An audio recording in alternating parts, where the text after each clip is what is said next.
د لوی اختر پر راکلو سره د حضرت ابراهیم علیه السلام یاد تازه کیږي، لیکن بل طرف ته د سرکار دو عالم صلی الله علیه وسلم د سنتو قتل عام کیږي.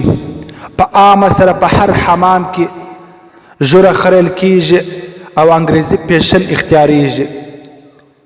د بخاری شریف روایت دی، راوی د حدیث حضرت ابن عمر رضی الله عنهما دی چې نبی پاک صلی الله علیه وسلم د هغه بیشتانو څخه منع کړې ده چې بعضې بیشتان غټ پاتې سي او بعضې بیشتان کشني کې، یعنی د دې څخه مراد انګریزي بال دی. افسوس نن سبا نوجوانان چې کم په موبایل کې کم ډرامه او کم فلم وګوري، په هغه کې چې کم انګریز یا کم چینایي څنګه بال پریښي، دی د هغه رویه د هغه شکل اختیاروي. افسوس زموږ ته کم تعلیمات د نبي علیه السلام راکړل سوي دي، هغه شکل هغه رویه موږ ته خوند نه راکوي. انګریز او د چین کومه رویه د کم پیشن دی هغه اختیاریږي. او دا داسې اختر دی چې دا د قرباني اختر دی.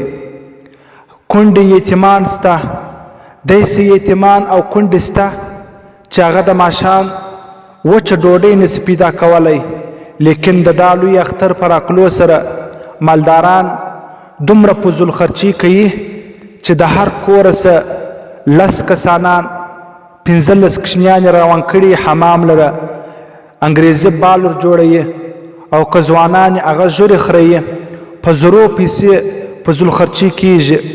د هغه رقم مالداره خپل بچه ته د یوې جوړې پر ځای باندې 3-4 جوړې ور جوړوي، لیکن وسنګ ته کونډه او یتیم په هغه باندې خبر لا نه وي.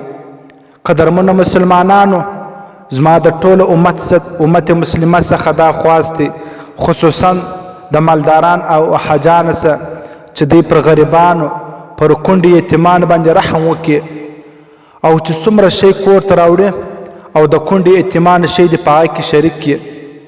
قدرمنو مسلمانانو، د نبی پاک صلی الله علیه وسلم حدیث دی، من تشبه بقوم فهو منهم، چې چا د کم قوم مشابهت اختیار کړي، په ورځ د قیامت په دی د هغه قوم او د هغه د ډلې څخه به دی ګرځي. نو الله جل جلاله دې پر دا څو خبرې باندې د عمل کولو توفیق راکړي. و آخر دعوانا ان الحمد لله رب العالمین.